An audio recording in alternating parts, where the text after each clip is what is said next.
Yes, what's going on, people? It is Daryl here from the Boxing Lowdown, and welcome to episode number 16, where I'm delighted to be joined once again by my co-host, Mr. Laurie from AFTV.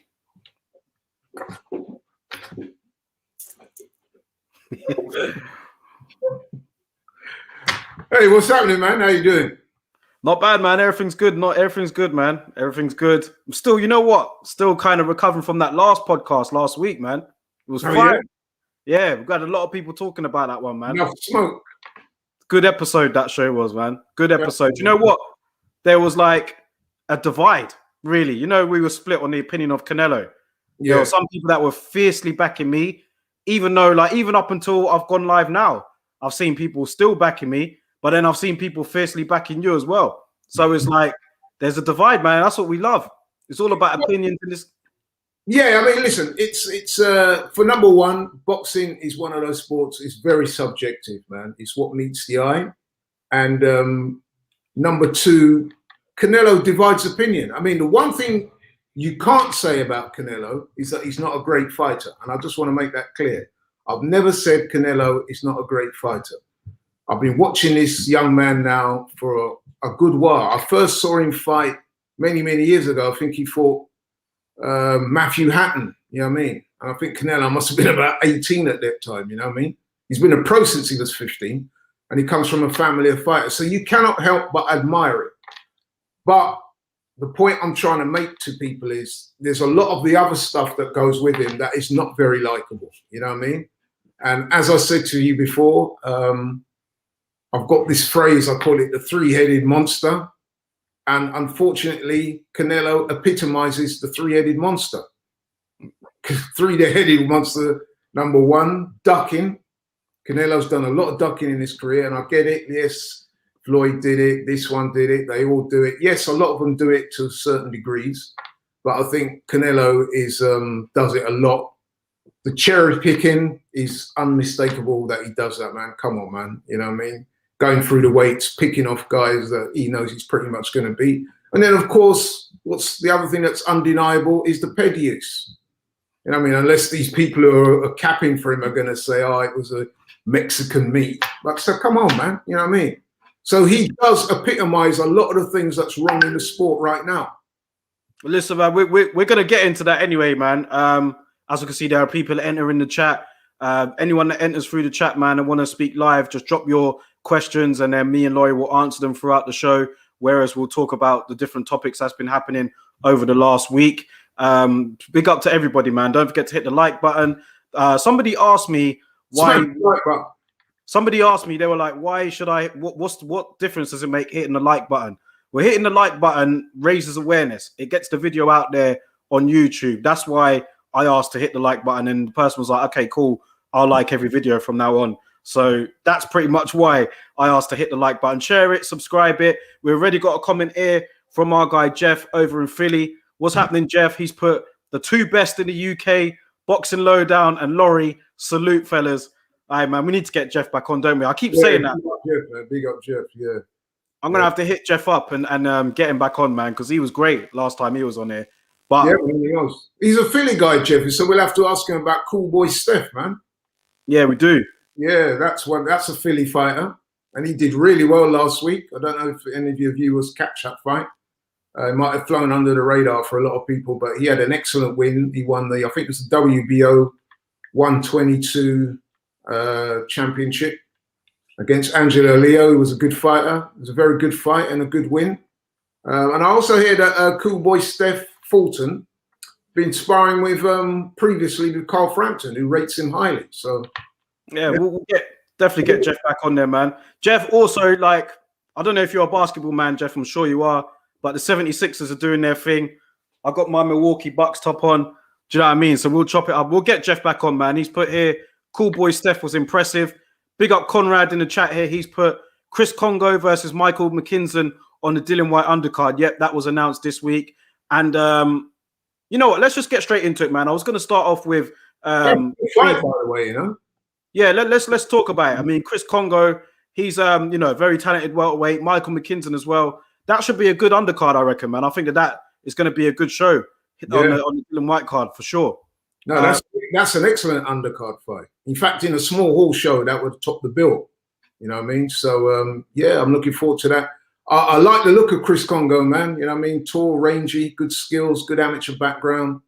Can punch a bit as well, very sharp. And then you got this kid, Michael McKinson. You know what I mean? He's looking good too. He's confident, talks a good game. He's winning all his fights well, man. Yeah, I'm looking forward to it. And he's calling guys out. This is what we want to see. You know what I mean? Yeah, your type of guys, man. Our type of guys. Should be everyone. No, but this is what the sport needs, isn't it? It's guys like McKinson and Congo putting it on the line here, man. Listen, whoever loses, it's not the end of the road for them. You know what I mean? They can come back. Styles make fights, you know what I mean? And, you know, on any given day, different guys can beat different guys. So, yeah, man. The guys like this are paving the way, man. That's what we want. You know what I mean? Do you blame the Floyd era for that? Because I've seen people do that before. They've said, you know, Floyd was so hung up on that O. He's almost made it unrealistic for fighters of today because he set such a high level, you know, being undefeated and maintaining that O. That fighters are also trying to imitate that, but it's near on impossible for fighters to go undefeated in boxing. You know, so is it partly, maybe indirectly, is it partly Floyd's fault for that? Yeah, indirectly, but then we got to remember that Floyd was a very special type of talent, man. You know, once in a lifetime. He's a generational, what I call a generational talent. You know what I mean? A bit like someone like Wayne Rooney at football, you know what I mean? Or Ronaldo, or those guys, Messi. They only come along once in a while. They're not regular. So you cannot really build your career off the back of what Floyd's done, you know what I mean? Because Floyd is an exceptional talent. That being said, he did certainly towards the end of his career, he did sort of try to protect his O because he knew his plan was to walk out of the game with his 50-0 record intact. But in some ways, and I know they're going to sound slightly contradictory, you could more understand that because he'd already paid his dues, he'd won the titles, he'd had all these big fights. So yeah, to a certain degree, you could see where he was going with it, but I don't necessarily like it. And for the young guys who have not paid their dues to be embarking on that road straight away, the likes of your Ryan Garcia, I know we'll talk about him later, people like that, that's what really makes the sport fucked up when these guys are doing it because they haven't paid their dues. You know what I mean? So let's go through some of these comments, man. We're getting quite a few here. Nathan's put here, Fulton is a good technician. He's very versatile and was a good fight with Leo. He's also put 122 is a stacked division. It is. Bantamweight is a stacked division. Yeah, it is. Yeah, there's some killers there, man. You got Inouye, Louis Neary, you know what I mean? Fulton. Yeah, man. Yeah. Jeff has put here Sixers and the Bucks. This is basketball, so you wouldn't know much about his dad. I'm not joking, but Sixers and the Bucks are top in the Eastern Conference. Yeah, for sure. Nathan's put here Congo McKinson, superb, well-matched fight. Jeff agrees. He's put Congo is a good fighter, very skilled. And then Nathan's also put here McKinson is a crafty, skilled guy. Not sure he'll have the power to keep Congo off him, though. What do you reckon? Yeah, man, I would agree with that last comment. McKinson is good, but I think Congo, his ceiling is a bit higher. No disrespect to McKinson. So I would expect Congo to come through, but he's going to have to work for his victory, man. And if he's not turned up with the right mental application and the right approach, he could find it a long, hard night. Just to on basketball, man, I've got to let you know, man, and back in the day, I was a big Knicks fan. Me and Robbie used to go over, actually, go over to New York and get tickets and watch the Knicks games. Obviously now they've been usurped by the Brooklyn Nets in New York, so they're the big thing right now. But hey, man, if I'm going to go for a team, I've still got to go with the New York Knicks, even though they're not very good right now. But anyway, back to the boxing. Let's talk about this weekend, Joe. Caleb Plant is back in action this weekend.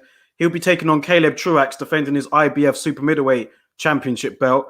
And Caleb Plant, for me, I look at this as a big opportunity for him to, you know, we know how good he is, but I think that considering what's happening in the division right now, I think that this is an ideal opportunity. It's perfect timing for him to really make a statement and put his name out there in the Canelo sweepstakes. Now, as I was saying last week, Canelo, his objective was to become undisputed at super middleweight. Whether he does that remains to be seen. But if that is the case, then he's going to have to get through Caleb Plant, who holds the IBF belt. So against Caleb Truax, how important is it for Caleb Plant to look good? And do you think that he will be able to do it against Truax this weekend? Yeah, I mean, listen, this fight here, I have to say, I'm excited to see Caleb Plant back in the ring, but I'm not so excited about the opponent, Caleb Truax. I think Caleb Truax is, 37, 38 years old.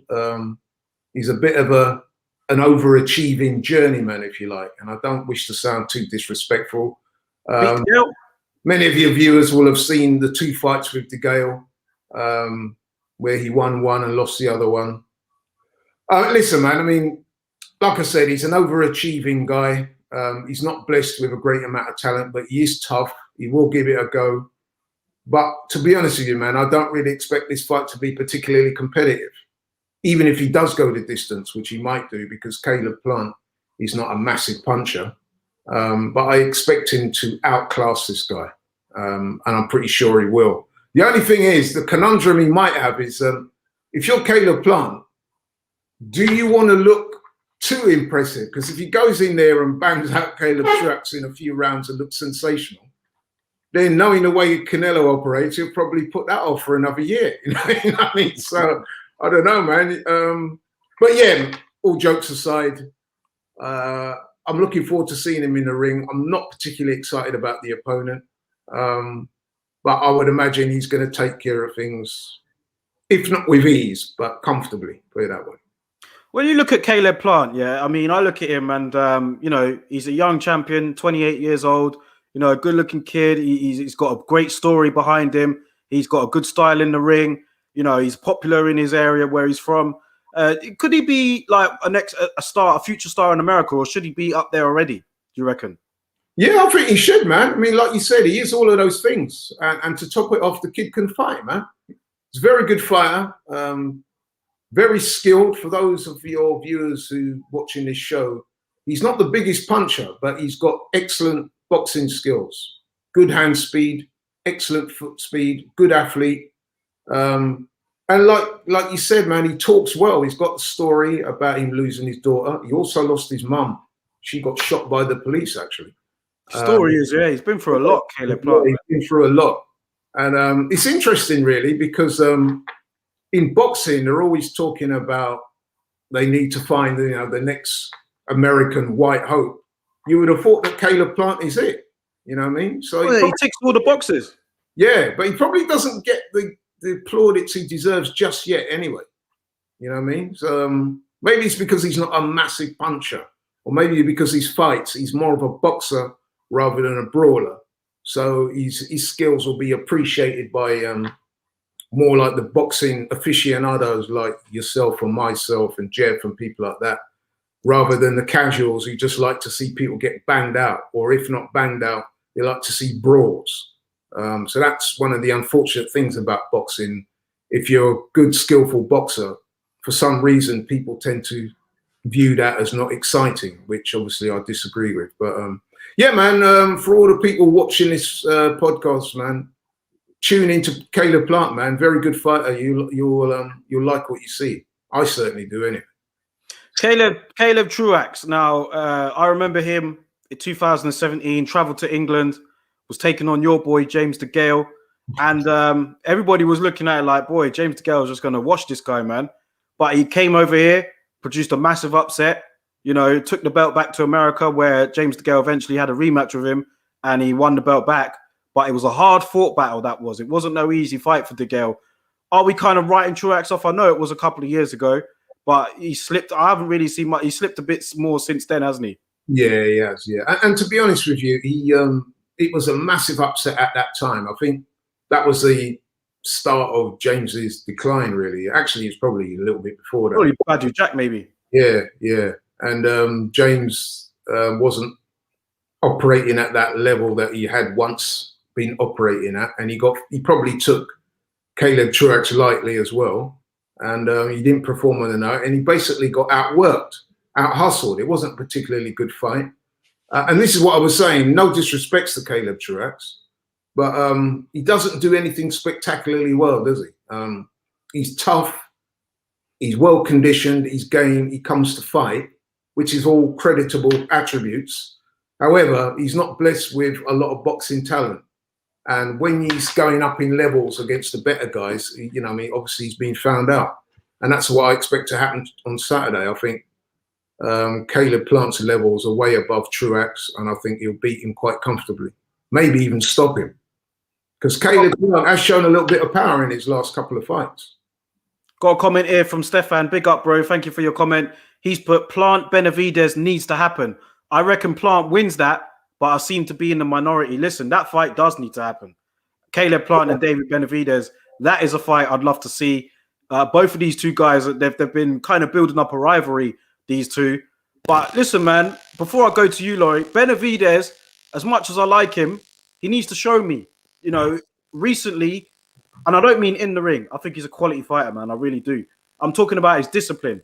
He's choosing to stay at 168 pounds now. So let's see how he gets on. I think he's got a fight confirmed in March. So listen, man, I want to see it from Benavidez. I think this fight, hopefully Al Heyman can make it happen. It should be easy to make. But what do you think? How do you see it going? Yeah, listen, man, that's a fight I'd love to see. You know what I mean? But I think the problem with Benavidez, look, as you indicated there, he does have issues with discipline outside the ring. I mean, he's a two-time champ because the 2 times he's lost the title through his own volition. The first time he got caught doing some nose candy, tested positive, and then he got stripped of the belt. And then the second time he lost the title on the scales. But what's unmistakable is that in the ring, he's a formidable talent. Very big for the weight, very strong, but he's also got good skills. And for a big guy, he throws a hell of a lot of punches, which is why a lot of people were saying that he would be all wrong for Canelo in terms of, you know, and he's a big, strong, front foot fighting guy as well, you know what I mean? So he's not going to give up the center of the ring in the same way that a Callum Smith did or a Rocky Fielding did or people like that. He will look to use his physicality and try and push Canelo back, whilst at the same time looking to get off a load of punches. He does let his hands go very well and very effectively. So again, man, that's a 50-50 fight with him and Canelo, to me, at the rate that he's progressing anyway. He's obviously a lot younger than Canelo as well. And then Caleb Plant, he'll be another, I reckon it'll be another stern test for Canelo. But, you know, Canelo's got his mandatory to... Let me ask you something about Canelo. What do you make of him saying that Benavidez, you know, is a good fighter, but he's not on his radar because it wasn't Benavidez. Who did he say it about? He said he made some comment about he don't want to fight Mexican fighters. He said it wasn't Benavidez, it was Munguia. He said something, yeah, he's a good fighter, but he's not on my radar because I don't want to fight another Mexican. Well, listen, man, I told you these things last week, didn't I? And then when I told you that, you know, some people were seemingly disagreeing with me or getting upset or whatever because they say that I was hating on Canelo. But, you know what I mean? You'd have to ask him why he said that. I mean, I have to admit, that's a bit. I mean, if you say that, I mean, I only, listen, for his sake, I hope that he didn't say that. Or if he did say it, it's been taken out of context, because that is one of the most ridiculous things I've ever heard. How are you're not there to tell people who you're not going to fight. You know what I mean? I think Jack Dempsey did that back at the turn of the century when he didn't want to fight black fighters, apparently. You know what I mean? But come on, man. You know what I mean? How can you say you don't want to fight Mexican fighters? No, I think Canelo's a chance to fight. You fight them. That's what you're supposed to do. I think he said that before. This ain't the first time I've heard it. I'm sure he said it before. But the thing is, Benavidez, he's Mexican American. So what? Do you fight him? Does that count? Yeah. Like, how does that work, man? I don't know. It doesn't. It's ridiculous. And again, like I said, this is part of the whole Canelo ducking and cherry picking circus that we're seeing from him. You know what I mean? Yeah. And to me, he's really got to work hard to throw that tag off, man, because it's becoming increasingly hard to defend some of this stuff that he's carrying on with. You know what I mean? Because, I mean, you know, you imagine that. Supposing a British guy said, well, I'm not going to fight no British fighters, or African Americans, so well, I'm not going to fight no African Americans, and it could just go on and on. It's ridiculous. And, you know, shame on him if he did say that. And I mean, I just hope that the boxing powers that be don't allow him to get away with stuff like that. It's ridiculous. I'm reading Jack Johnson's book at the moment, man. And I'm reading, you know, a lot of his fights when he was on the way up. people wouldn't fight him because he was black. They were just like, look, I'm not fighting him because he's black. Straight up. That was it. It was different those times, but like, you know, it's sort of the, I'm not saying it's exactly the same, but you know, it just kind of reminds me of it. But if you read the book, you'll see in there where they had to tempt John L. Sullivan out of retirement to fight Jack Johnson because they were saying like he was the only one who could beat him at that time. They offered him copious amounts of money back in those days. I don't know how much it would have been to try and get him out because of that very reason.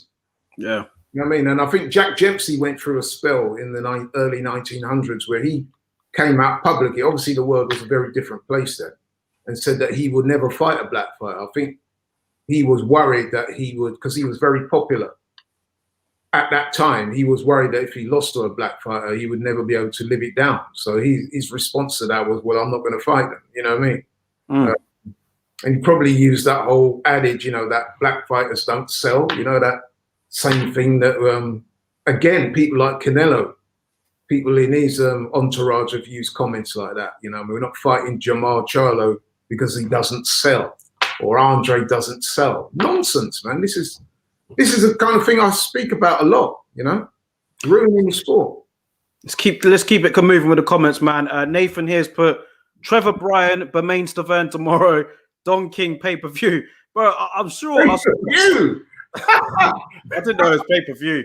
I know Don King was trying to make it for the WBA belt that flipping Manuel Charles got. I know he was petitioning for that. But Jesus, pay-per-view. Don King's still around, man. He's still around, man. But if he carries on with this side of stuff, man, he won't be around for too much longer. I mean, I haven't seen much of Trevor Bryan. I've seen a few little bits and pieces on YouTube. But as for Bermain Stavern, is he still fighting? Is he still a fighter? Because, you know, he hasn't fought for ages. And when he was last in the ring, I mean, you saw the car crash it was when he came over here and fought Joe Joyce, didn't you? Yeah. He got absolutely battered. He should be retiring, man. He's taken a lot of punishment in recent years. Had the 2 fights with Wilder. Got bashed up in both of those fights. Got brutally knocked out in the second one. And then the fight with Joe Joyce, he was willing. I'll give him that because he's a tough warrior. But when it's no longer there, man, it's quite pitiful to see these guys who were once very good fighters, world champions. It's quite pitiful to see them getting beaten from pillar to post by young, hungry lions. So there comes a point, man, where you've got to have an exit strategy and say, look, you know what? I've achieved what I'm going to achieve in this sport. I've made as much money as I'm going to make. Time for me to do something different. If these guys want to stay in the sport, man, is there other avenues they can pursue? And they can pass on their knowledge, be it in terms of a trainer or, you know what I mean, or a manager or a promoter or commentators or whatever, man. But boxing, no, come on, man. Stefan used to retire. Stefan's put here, it's only 25 quid on Fight TV. So there you go. If anyone wants to watch it. Man. You know what I mean? Although having said that, man, I'm a little bit hypocritical there because I once paid £10 to watch Chris Eubank Jr. bash up Reynold Quinlan on one of those channels, you know what I mean? So I'm guilty. I think boxing fans, we can sometimes be boxing nerds. So I think I fall into that category. So yeah, listen, man, I guess if people are going to pay it, then they're going to pay it. But I wouldn't have thought it's a major attraction for pay-per-view, but there you go. Yeah. Big up the culture medium. What's happening, man? He's put here, funnily enough, Truax got knocked out by Darrell in 1 round, who struggled with Yildirim, who gave Darrell a hard fight. So it just goes to show, man. Yeah, stars make fights, but come on, man. Yildirim, really? I mean, it's funny because maybe I shouldn't say this because it is a bit disrespectful, but I've seen some of the guys in America calling him Urine Yildirim, you know what I mean? Because they say it's a piss poor fight. But I'm not going to say that. But what I would say is, man, is it's hardly got your juices flowing, has it, this fight? It's that fight with him and how he... Listen, what I want to know is how did he become mandatory challenger for that title? Well, that's the WBC. Again, that's down to the WBC, is it? It's through the... you're talking about Yildirim? Yeah, how did he become #1 mandatory contender for that title? He's not won a fight for over 2 years. Well, Benavidez lost the belt outside the ring, didn't he? Yeah, but he got beaten by okay, he was competitive against Darrell. I think that's what might still put him lost, but he still lost.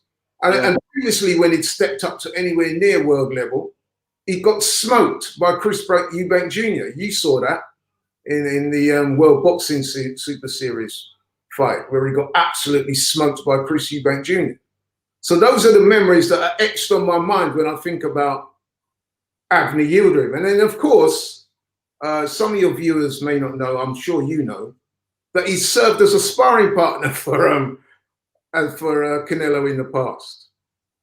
So he's not even going to go in there with the right mentality to win, is it? He's probably going to try and go a few rounds, probably going to come in there, put the earmuffs up, try and hold, and just see out a few rounds until he gets tired and ultimately gets knocked out. It is not a good fight, man, for boxing, this one. Terrible. Let's keep it going with the comments, man. We're getting a lot of comments here, so I need to get through these. Nathan's put here, Benavidez is fighting Ronald Ellis in March. Yeah, that's the one. Yeah, thanks for that. The Culture Medium said that Munguia would get smashed by Canelo. I know, but the thing is like, why? What? I'm not arguing about that. My argument is the fact that he said he's not fighting another Mexican. Yeah. Imagine a white person say, I don't want to fight another white fighter, or black fighter. That's what I said earlier. That's or black guy saying it, or Asian guy saying it. Saying this, he would get smashed, but we won't know until they get in the ring. Because like I said to you last week, I've accused Canelo, and I truly believe he is ducking Jamal Charlo, because he was ducking him at the lower weight of middleweight as well, and light middleweight, it could be argued, his brother Jamel. He's ducking Andre. He clearly don't want to fight these types of guys. He's ducking Benavidez. But that's not to say that Canelo wouldn't win. I'm not saying he's scared of these guys. He's scared of getting beaten. I'm saying he's ducking. In other words, what I'm saying is, man, he's choosing easier options. You know what I mean? There's a subtle difference there. So he might, if he fought Jamal Charlo, it would not shock me if he beat Jamal Charlo. In fact, indeed, he would be the favorite to win that fight. But what I'm saying is, by ducking and cherry picking, you're not putting yourself up for those best challenges. And it's denigrating the sport, in my opinion. Let's keep it going here. Munguia Eubank, that would be a war. Yeah, it would be a war. Them two got it on. Nathan's also put here, Chris Billum Smith, Dion Juma, and Ted Cheeseman, JJ Metcalf are two interesting domestic fights. Yeah, very some good fights. Yeah. So Chris Billum Smith, he's made some significant improvements. Could be the fact that he's hooked up with Shane McGuigan. He's looked pretty good in his last couple of fights. Aggressive, punches sharp and hard. He's looking good. Dion Juma was much was promised of him earlier on, wasn't it? When he turned over, hasn't quite delivered on it. So I would have Chris Billum Smith favourite in that fight. Even down to his sheer activity, you'd have to make Chris Billum Smith the favourite in that fight. Ted Cheeseman and JJ Metcalf. Now that's an interesting fight. I think I'd have to lean towards Metcalf. You know, good fight. Yeah, I think I'd have to lean because he seems to be the better skilled. And Cheeseman's had a lot of hard fights, but they are two good domestic fights for sure. The Culture Medium said here, this is the reason why Yildirim is the mandatory. Hopefully this might answer your question. Let me hear it. He's put here, it's because Darrell got knocked out by Benavidez. So Yildirim was next in line. It's crap, I admit, but this is it. And that's not Canelo's fault, is it? I'm not saying this right. Canelo's fault, man, but Canelo is far too willing to follow the narrative, if you see what I mean. There's much more. Listen, he's the so-called face of boxing.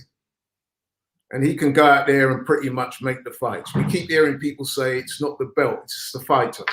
So if you're Canelo, you're supposedly pound for pound, although I don't agree with that anyway. You're pound for pound, you're the face of boxing, and you're fighting Avni Yildirim. Come on, man. It's a nothing fight. The Culture Medium said here, I can't stand Canelo at times because he's the biggest name. He gets away with murder. Yeah, I guess you're right. I see that as well. Because that was the reason why a lot of people, certainly towards the latter half of his career, was falling out of favor with people like Triple G as well, because he wasn't fighting anybody, and you're still hanging around, and you're not really putting yourself up against the best guys, just waiting for this so-called third fight against Canelo. It's almost like you're nicking a living by annexing a belt and then fighting some very low-level opponents. You know what I mean? A lot of boxing fans don't respect that. Well, the true fans don't anyway. You see, that's what it is, you see. The fanboys, if you're a fanboy of Triple G or Canelo, you're all too willing to accept that narrative because you're just a fan of the particular fighter. But if you're a fan of the sport and you want to see the best fight the best, and you want to see unification fights and, you know what I mean, people who are deserving get their chance, then you know what I mean, you won't stand for this type of stuff. You will speak out against it. Not enough fans don't. Here's my question before we move on, yeah, because I've got some other stuff I want to talk about. On Canelo, last thing on Canelo. We talk about, you know, you say that he's picking and choosing and whatever. When you look at his resume, the last few fights on his resume, who recently right now in boxing has got a better resume than him at the moment? In recent form, who's got a better one?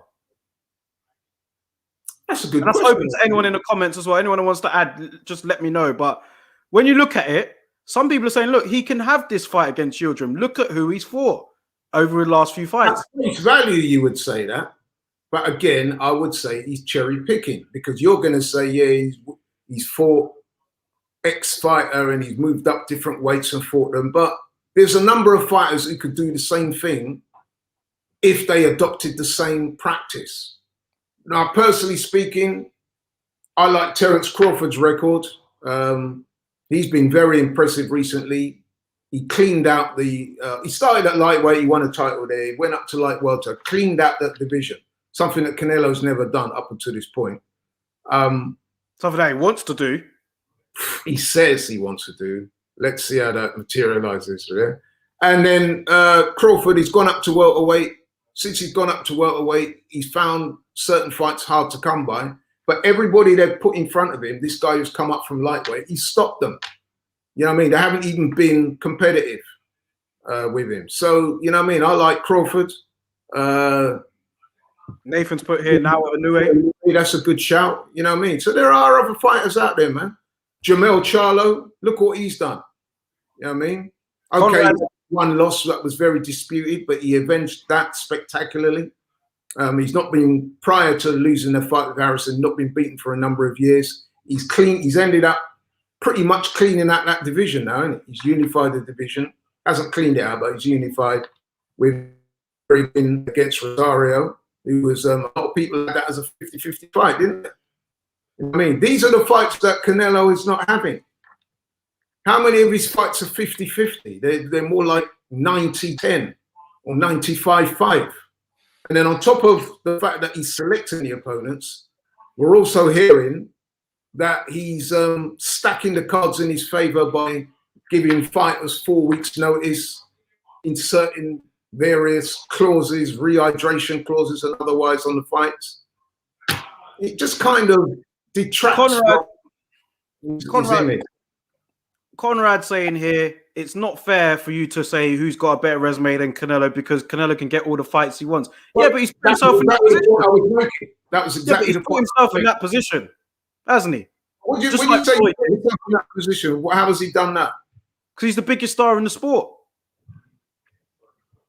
Well, okay, I guess you could say he's manipulated his position in boxing. Okay, I'll give you that. Yeah, but then that's a bit like what we saw with Ryan Garcia, then, isn't it? Well, we'll go on to him. Model, and it's no coincidence in a way that they're in the same camp, as it were, because he's following that playbook that's been established by Canelo. So for he's won, this guy's not even got a belt, and he's calling people out, not fighting them, and now we're hearing he's going to fight, if what would be told is true, an exhibition fight with Manny Pacquiao. Nonsense. So why bother having that eliminator? Well, why waste people's time by having that eliminator with Luke Campbell if you're not going to honour the WBC edict and fight the champion, which is Devin Haney? Is it 4 times to him as an amateur, I wonder? The culture medium definitely agrees with you here. He's put, selecting Kovalev for light heavyweight was dodgy as hell. Just after Yard with a rehydration clause. He won't fight Turbiev, though. Yeah. It's because he's the face of boxing. This is what I'm saying, man. It's a joke, man. If you're the face of boxing, do what Leonard and Hagler and Duran and Ali and all the other greats did, you know what I mean?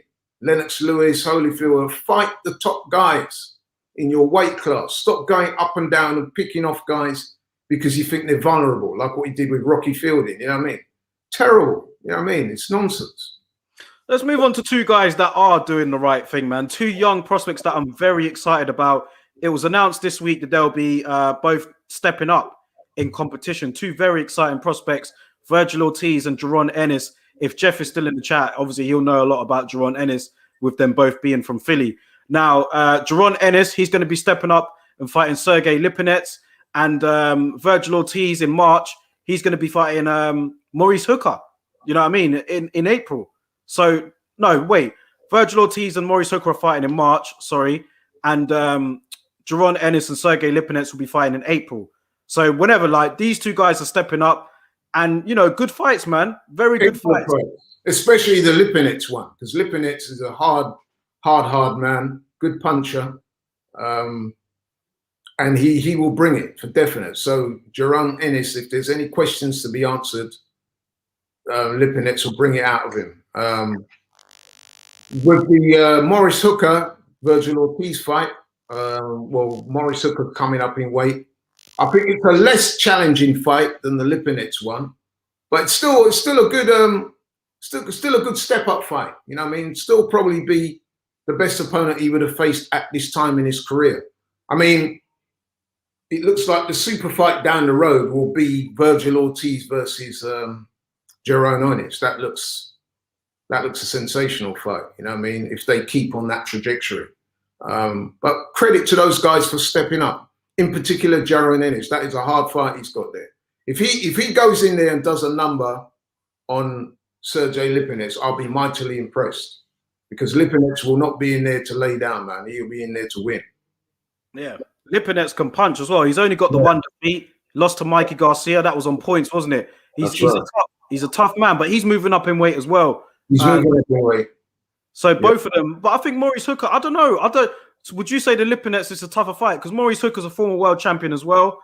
You know, he only recently lost to Ramirez. And remember, he came over here, beat Terry Flanagan, took the belt from him. Maurice Hooker trains with Terence Crawford. He's trained with Errol Spence before. I think both of these fights, these are really good fights for me. Yeah, no, listen, man, you're right. They are both good step-up fights. Credit to Virgil Ortiz and Jaron Ennis for having the ambition and the wherewithal to seek out tough opponents that will, let's face it, help develop their careers. And like I said, if the unforeseen was to happen and either one of them was to not win, draw or lose, again, it wouldn't be the end of the world. You know what I mean? You need these step-up fights. But yeah, I would reiterate that I would see Lipinets as slightly the tougher, not wholesale. I think he would be the slightly tougher test. But hey, man, you know what I mean? As we said before, styles make fights. I don't think Maurice Hooker is a particularly big puncher. So that's where I'm kind of looking at it and think it might be, you know what I mean, a slightly less stern test for Virgil Ortiz than Lipinets is for Jaron Ennis. Because I think the thing when you're in with a puncher is you cannot afford to make too many mistakes, because if you get nailed, it could be it. You know what I mean? And even if you don't lose the fight, you don't want to get banged up or get knocked down or made to look bad. Whereas with a boxer, even, you know what I mean, you could lose the fight but still come through it relatively unscathed. So yeah, man, I am looking forward to both fights. I do expect both those guys to come through, but they won't have it easy. Well, maybe they will, and again, that will tell us how good they are. You know what I mean? So, yeah.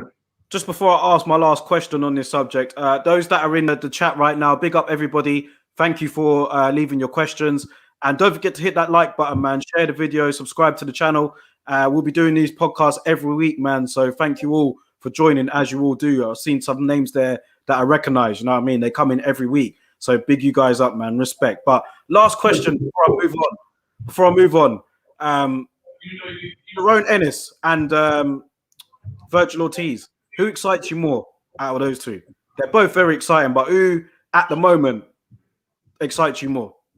I've got to admit they both look special, man. But I'm leaning towards Ennis because he just seems like he's got that perfect combination of skill, power, and athleticism, and just all round. He's got that dazzling type of thing. You know what I mean? When you watch him, you think, wow, man. It's interesting because I read something this week.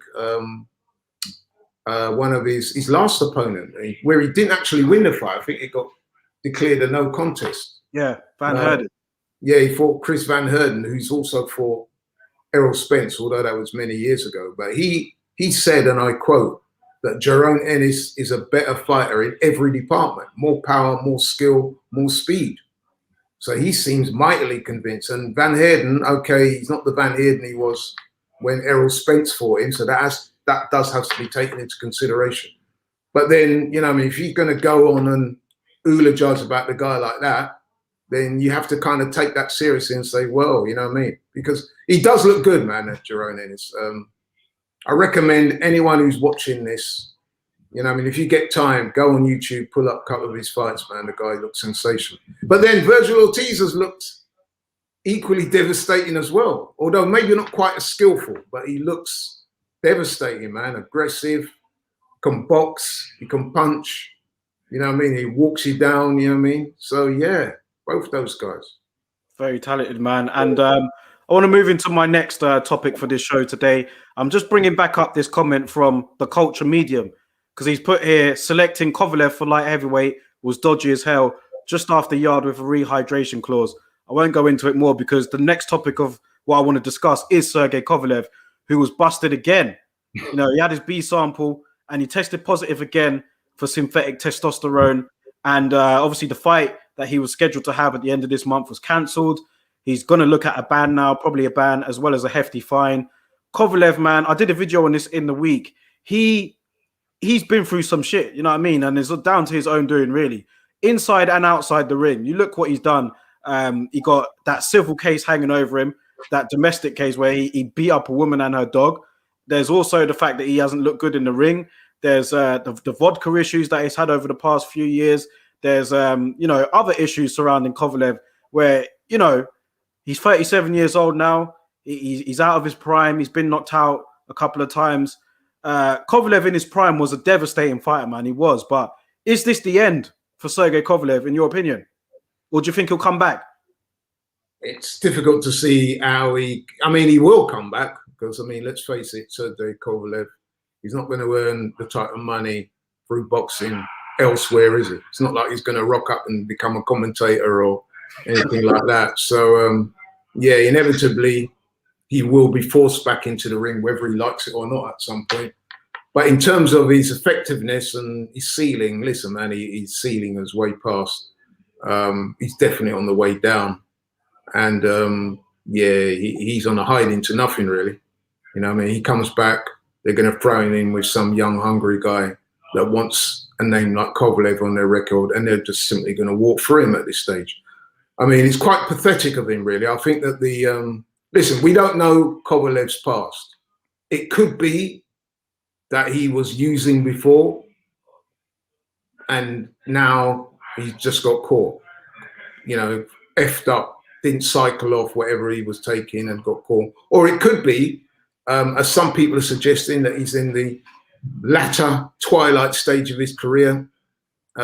He's coming off a devastating loss to Canelo, getting knocked out like that. He's trying to resuscitate what's left of his career. He knows that he's not lived the life, and he's trying to cut corners now by taking performance enhancers to try and get what's left out of his failing career. But yeah, man, I mean, listen, I want to see them throw the book at drugs cheats. Whether they will or not, we don't know. Knowing the way boxing works, I'm sure there'll be some politics involved. Kathy Duver will get on the phone, and that's all she's got left, isn't it? Yeah, she will try and lobby for the powers that be to try and be lenient with him and stuff like that. But I hope they throw the book at them. They've got to start making examples of these guys. You know what I mean? Yeah. Not enough boxers get caught. I mean, I think I said on your show a few weeks ago that I'm friends with a couple of journalists, boxing journalists, and both of them have told me on more than one occasion, said, listen, Laurie, you don't realize how serious the problem with PEDs in boxing is. It's absolutely rife. It's rampant. there's probably more people on it than isn't on it. It should be about who's not on it rather than who is. You know what I mean? So listen, we don't know, but there is clearly a problem. And the only way they're going to address the problem is to first admit that we've got a problem and then start taking the relevant action against those people that get caught. But not enough people get caught. So when someone does get caught, they've got to throw the book at them to at least put it out there that, listen, if I get caught doing this, man, my career could be going down the pan. So there should be like minimum of 4 or 5 year bans for people, life bans if they, transgress a second time. And that's the only way they're going to, wouldn't say stamp it out, because you're never going to really stamp out drug taking in sports, are you? Because there's always going to be people who are going to want to risk it and think they can get away with it, think they're smarter than the testers and everything. But they've got to make a stand, boxing, man. And high profile names like Kovalev is where you should be looking at, you know what I mean, making that start. Yeah, I have to agree, man. Got some more comments here. Stefan's put, picking who is a better prospect between Ortiz and Ennis is like picking the winner of Crawford versus Spence. So difficult. Well, I pick Crawford in that, man. I do, and I do think it's a great fight, though, Stefan. I do. But the way Errol Spence has been acting recently, I saw an interview with Bob Arum today, actually, where he was speaking about that he's had conversations with Al Heyman, and he said that, you know, Al Heyman seems pretty keen. He's kind of up for that fight happening. He said that the issue is Errol Spence. He said Errol Spence don't want it. Do you believe that? What do you reckon? Well, it's interesting because, yeah, you did tell me about that shortly before the show. And then I went on Twitter and I actually saw that Errol Spence has tweeted out calling Bob Arum and I call a fucking liar or something like that. But listen, man, it's all about aesthetics, isn't it? It doesn't take a rocket scientist to work out that the Terence Crawford and the Terence Crawford camp, including his trainers and, you know, team and his promoter, Bob Arum, they're very keen for this fight to happen. And that energy is not being matched by Spence. So is that because, again, he's not scared? We know he's not scared. But is that because he feels that Terence Crawford is a serious and legitimate threat to him? Why he doesn't want to make that fight? He wants to have other fights and make as much money as he can before he takes on a fight of that magnitude. It's beginning to look like it, man. I mean, listen, when Errol Spence came into the game, I was very high on him. And one of the reasons why I was very high on Errol Spence was just the way he spoke. He wasn't very vociferous, wasn't very loud and banging the table, but he just had this, how can I put it, this kind of cold, like steely ambition about him where he wanted to take on the best fighters. And you remember he was willing to come over here and take on Kell Brook and stuff like that. And I really like that. And the way he was chatting about he wanted to unify the belts and move up through the weight classes and become an all-time great. Seems like he had me fooled.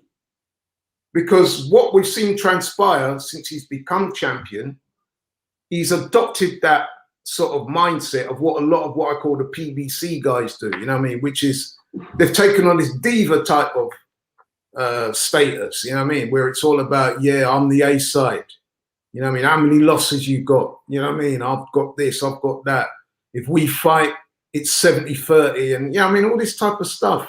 And he's been doing it a lot with Crawford, and it's quite annoying to see that, you know what I mean, because I really thought Errol Spence wasn't like that, but he's showing me a different side that I don't like.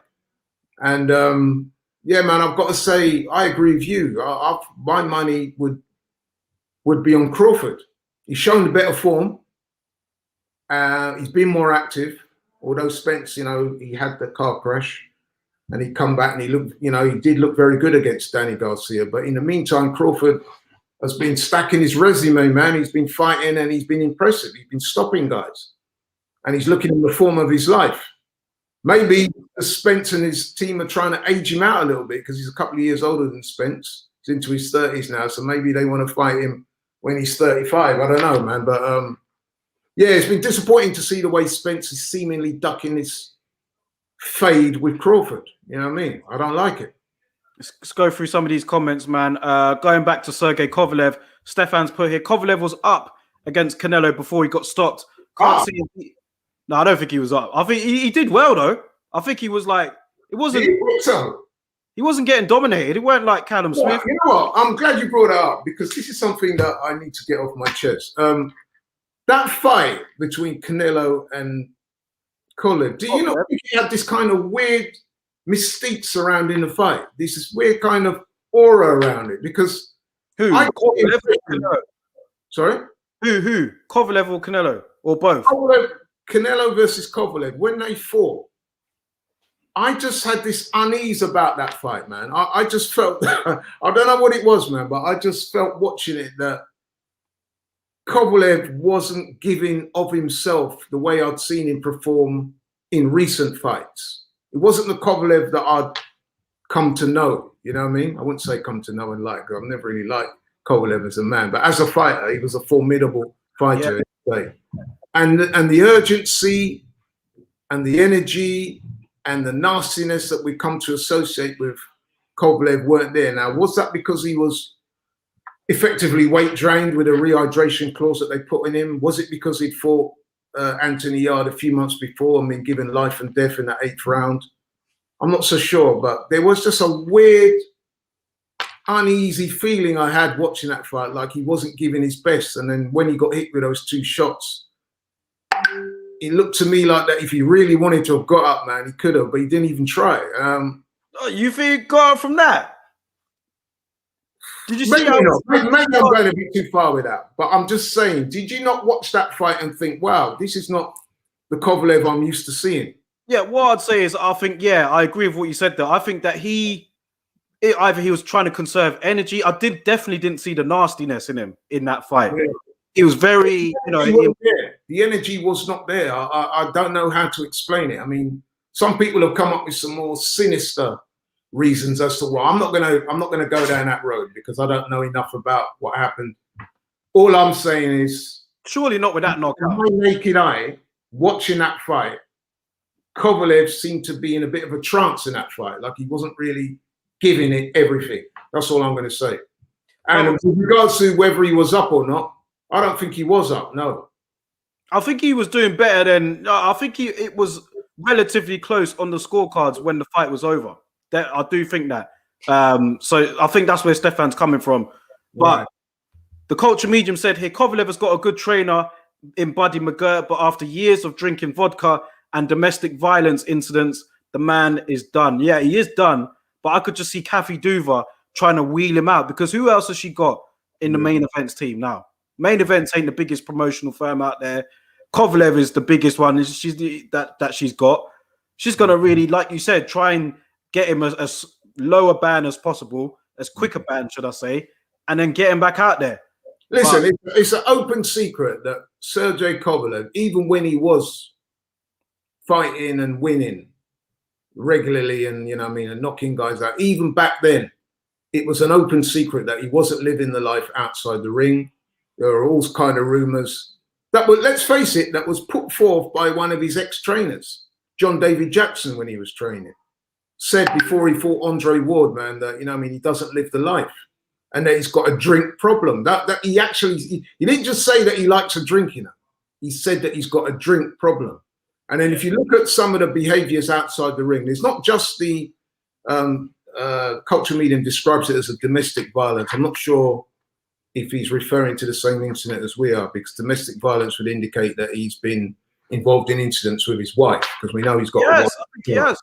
Oh, is he? Oh, right. I wasn't even aware of that. But I think so. Yeah.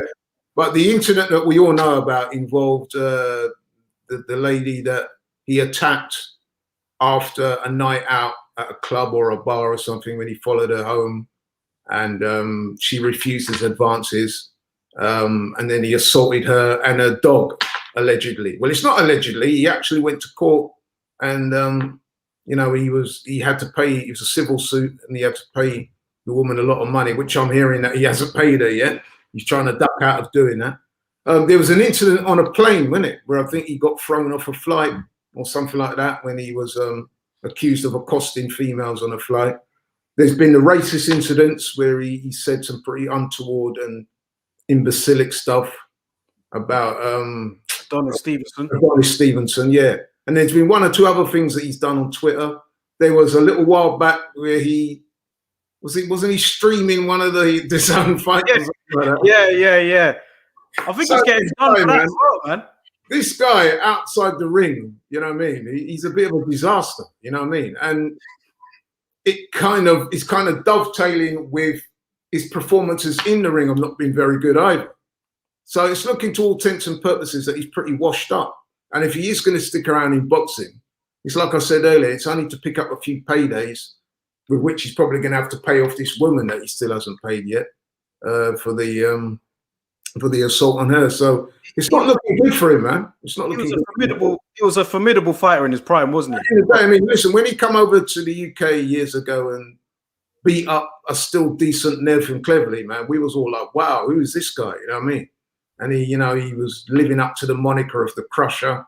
And, you know what I mean? I remember seeing him beat up Bernard Hopkins, beat up John Pascal. Very impressive. Killed a man in the ring. I think the first one to burst the bubble was Andre Ward. He was never the same after those fights, both mentally and physically. You know what I mean? I think Andre Ward took something away from him in those fights, man. That's, you know what I mean? Number one thing that Andre Ward did was just destroy the myth of the Crusher. And he's looked very beatable since then. He's been knocked out by, let's say, Alvarez there. Yeah, man, listen, he's been transgressing for a number of years. It looks like everything's starting to catch up with him, man. It doesn't look good for him from here on in. And I think that thing with the drugs, as I said earlier, is probably a tacit admission on his own part that he's not the fighter he was anymore and that he needs help. And he's tried to find help in the form of PEDs, which of course is the wrong thing to do. Let's go through these comments because we ain't got long left, man. Definitely have to go. We'll go just over an hour, but not too much longer over it. So I'm going to go through these comments and then my last topic of the evening. So we'll quickly go through those. The Culture Mediums put here, Spence had a Spartan mentality before. Then he got gassed with the PBC lot. Then he had a crash. Hopefully that was a warning. Conrad Boxing said here, I had a bet on Kovalev getting knocked out. He came for a payday. Big up Ian Hamilton, man. What's going on, bro? He's put, in the USA, it seems that the PBC guys look down on anyone who isn't part of their circle in terms of that diva mentality. When it comes to each other, they give way. But if someone from Top Rank wants them, they change their tone. And Errol Spence is a classic example of that. Yeah. Stefan's put here. Errol Spence, Tank Davis, Broner, you know what I mean? Thurman, Keith Thurman's been, he was another one. Keith Thurman was famous for, I've got to know and I ain't afraid to let it go. And as soon as he became champion, had a couple of defenses. When other fights were being muted, for example, the Errol Spence fights and stuff like that, he didn't want to fight them. And he made it quite obvious as well. Yeah. Again, he was adopting that diva mentality that seems to be prevalent in the PBC. You know what I mean? There's quite a few of them that do it. Yeah, Ian said it, man. Stefan's put here, wasn't Kovalev also illegally streaming a DAZN broadcast? Yeah, we said that. I said we touched on that, yeah. Earlier, yeah. And the Culture Medium said Kovalev got dropped early on in his career by Darnell Boone, but you can't find any footage of it at all. Yeah, I've heard about that. Darnell Boone. Yeah. Dropped him heavily, you know what I mean? Yeah. Apparently, a few people said that Darnell Boone done enough to win that fight. Yeah, I remember that. It's very strange that you can't find any footage of that on YouTube, but yeah, I've heard other people say that as well. So yeah. Let me go on to my last topic of the evening, man, and that's your boy Ryan Garcia and Manny Pacquiao, man. Sure. I saw over this. Daryl, it's not Ryan Garcia. Apparently, it's King Rai. King Rai, yeah. King Ryan Garcia. We'll go on to him. King Rai, that's not won a world title yet. Yeah, how ridiculous. So last week, Conor McGregor, who was being lined up to face Manny Pacquiao, he fought in the UFC. I'm not a UFC guy, but he fought in the UFC against that Dustin Poirier. He lost in 2 rounds, got knocked out. Yeah, got shared everywhere. So the Conor McGregor-Manny Pacquiao fight kind of was put on the back burner. No one was really pushing it as hard as they were before. But I remember Pacquiao tweeting before at Conor McGregor like, oh, come on, Conor, let's make this happen, blah, blah, blah. But as I go on, McGregor lost, and they all of a sudden started building up this Ryan Garcia Manny Pacquiao fight. It was in talks before, but now it seems to have accelerated. Ryan Garcia putting a picture up on his Instagram. You know, his dad coming out talking about it. Then I see that it's looking like that this fight will be an exhibition. So after all this talk with Tank Davis, all this talk saying you better fight me next. If you don't fight me, you're a duck and all this, and you know, fighting for the interim belt to face Devin Haney. You know, they eliminated with Luke Campbell. Sorry, Pacquiao is looking like that could be next in the exhibition. Now I did a video on this, and there were some people coming out to defend Ryan Garcia. They were like, "Look, Ryan Garcia, he's fighting Manny Pacquiao, man. Like, why would you turn that down?" But now I'm hearing it's an exhibition, or it could be an exhibition. So, go on. The floor's yours, man. What you got to say about it? It's difficult to know where to start. I mean, the whole thing just disgusts me, man. I mean, Ryan Garcia, I mean, I've been touting his name on your show. I remember I told you the anecdote about a good friend of mine at one of the gyms I go to a lot. And he said that he'd been in the same gym as Ryan Garcia a few years back in LA when he was more than holding his own and even beating up some of the more established pros. And my mate Chris, who it was who told me, he said, "Listen, man, this guy's going to be a star." And I remember when the Luke Campbell fight was made, I saw my mate Chris, and he said to me straight up, he thought Ryan Garcia was going to knock Luke Campbell out. And he said it with the assertiveness of someone that seemed to be very sure and know what he was talking about. You know what I mean? And he was proved right. So listen, man, we know that Ryan Garcia now, we've all seen it. He does have talent. He's quick. He's young. He hits hard and all the rest of it. He does have flaws, though. But yeah, you know, he's potentially a future young star in boxing. But unfortunately, man, already all the other stuff is just overtaking it, and it's just, this guy is just becoming a bit of a farce. I can't use any other word to describe him. You know what I mean? Listen, this guy does not have a belt. He's not a world champion. He fought Luke Campbell in an eliminator for the WBC title that's currently held by Devin Haney. Yeah, he won that fight.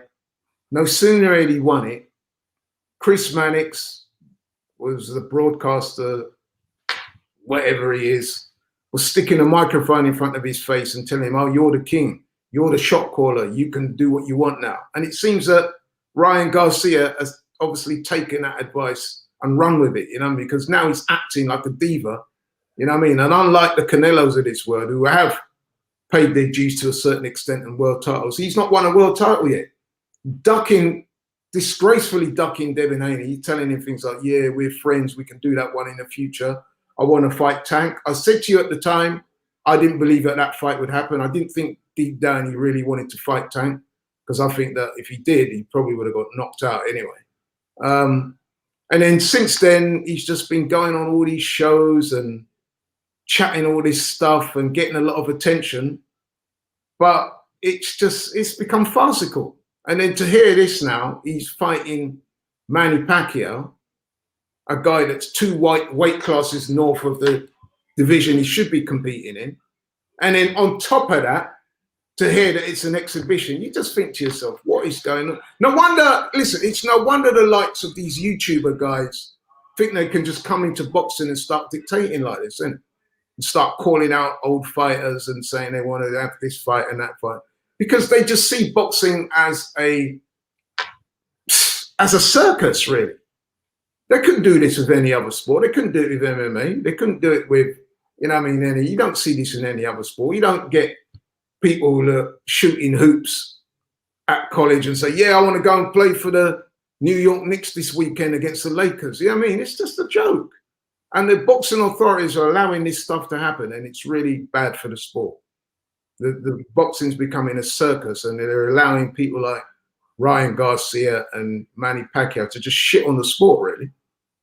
I can't put it no graphically than that. You know what I mean? He's shitting on the sport for their own ends. You've got to wonder as well, I'm starting to wonder with Ryan Garcia, is that how seriously is he really taking the sport? I mean, apparently, in one of the numerous interviews he's given recently, he's talking about retiring at 26. Now, isn't he about 22 already? 22. Yeah, and he's talking about retirement already. He's not even won a world title yet, Daryl. And he's talking about he wants to retire in 4 years' time. He doesn't even know if he's going to win a world title, does he? Conrad Boxing agrees with you. He's put 100%, Laurie. Absolute joke. He's put 100%. Laurie's also put. He said he doesn't care for the belts. He wears them because they look good. Yeah, but he's not got a belt. He's not got a belt yet. He's got a little strap they gave him because he won an eliminator, and that was to make it look good. That was to go with the whole showy thing, the whole nonsense that was going on, the whole fanfare. No one's not taking that belt seriously. He hasn't got a belt. He's not won a world title, any version of a world title. But these young kids talk so much crap, Conrad said. Yeah, and one of the reasons why they do that is because the powers that be are allowing them to do this stuff. If there was proper rules and regulations in place and proper order of business, so to speak, he wouldn't be allowed to get away with this nonsense. He'd just be laughed out the game. But we can say this till the cows come home, but it's not going to happen, is it? There's not going to be a governing body like that, is there? No. So no matter how much time, if the governing body at least stuck to the rules of their constitutions, then this type of stuff wouldn't happen. You know what I mean? The people in defense I made earlier, why fight for eliminator for a world title if you then win it and then you don't fight the guy that you're supposed to fight? You're calling out all these other people.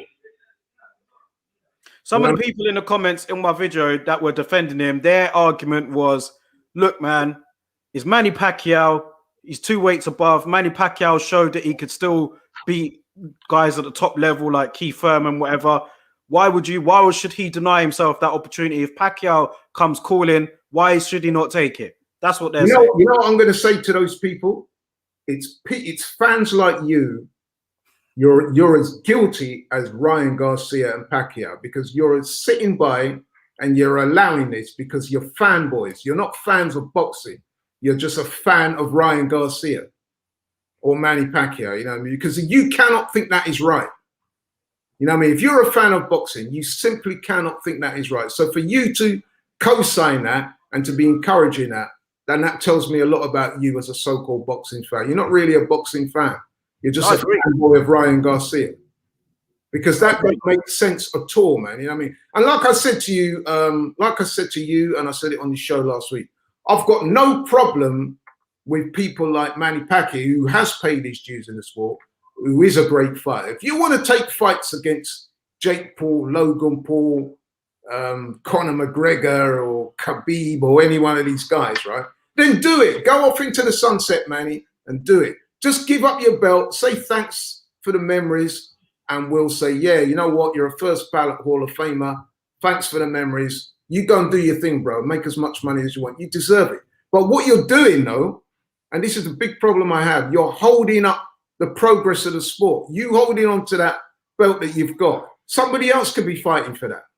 Jerome Ennis and Ortiz, after they get through their tests, if they get through, then they should be eyeing up those titles. You know what I mean? They're of that age now. They're 23, 24. They're of that age where they want to, you are slowing them up. So if you and Ryan Garcia want to have your little, you know what I mean, celebrity boxing match and, you know what I mean, for your Instagram followers, yeah, fine, go do it. But, you know what I mean, get out of boxing, man. You know, that's what I'm saying to you. I'm not against you doing that per se, but if you, Logan Paul, Conor McGregor and Jake Paul and Floyd and all that want to do your little celebrity matches, go off and do that. Just leave boxing to the boxers and the boxing fans. Because all you're doing, man, is you're just making the sport look a joke. You're taking a piss, all of you. And these so-called fans that are okay with it, you're just as bad as them. What kind of fan are you? You know what I mean? Supposing I said, right, you know what I mean, like, oh, I want to go and play for Arsenal this week, you know what I mean? And then they go and let me play for them as a favour to me or whatever. You know what I mean? Is that Premier League football? They wouldn't allow me to do that. You know what I mean? Totally agree, man. Rasta Dad here's put. Maybe that's not, I'm thinking off the top of my head, maybe that's not the best analogy, but you get my drift, right? Yeah, I do. Coming into this sport and just doing what they like and just making the sport look a nonsense, look a laughing stock, a joke. Rasta Dad's put here, very good point, Laurie. YouTubers do bring eyes to the sport, but they've also got to respect the people who fight for a living. That's a great point. Yeah. I've got no problem with you YouTubers. I've got a friend of mine, I'm not going to call his name. He's a YouTuber and he's in the gym right now and he's looking to go on to be a professional and have proper fights. He's doing it the right way.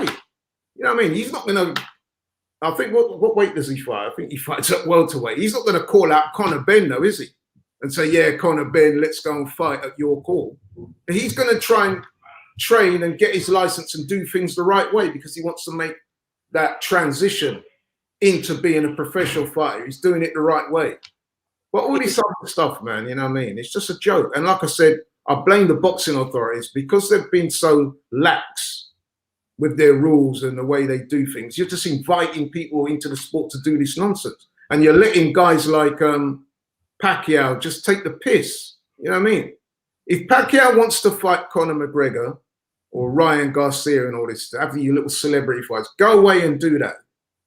Have a little fight island like what Dana White's got. You go and do that, but you're a totally separate entity from boxing as we know it.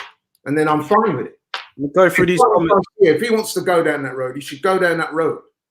Give up that, you know what I mean? You know what I mean? Rescind that interim spot. Sorry, not the interim. Rescind number status you've got and let other guys who are serious about the sport, let them fight for it and then challenge Haney. We can go through these comments because we've got to wrap up in a minute. Ian Hammond's put, damn Laurie, damn Laurie's going in, keep it up. Need more like him instead of these excuse makers. But Jamie Payne doesn't agree. He's put, Manny is a legit world champ. Garcia would be stupid not to entertain that fight. How many more times I've got to say, if they want to have that fight now, then they can go into the sunset and make that fight.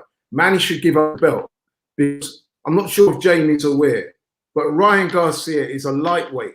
He's not a welterweight, and Manny holds he's aware of the welterweight champion, right?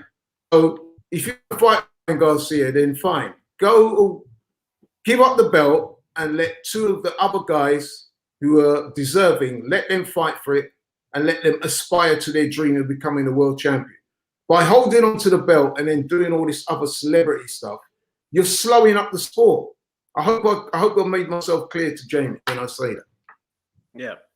Yeah. So listen, yeah, it's really because I've said it. I've said, look, if you're going to hold on to you need to get rid of that belt. Don't hold on to it hostage, like you said. Yeah. Like, why the WBA not pushing forward? Like, Manny hasn't fought since 2019. Where's the WBA? Where's the mandatories? What's going on? Yeah.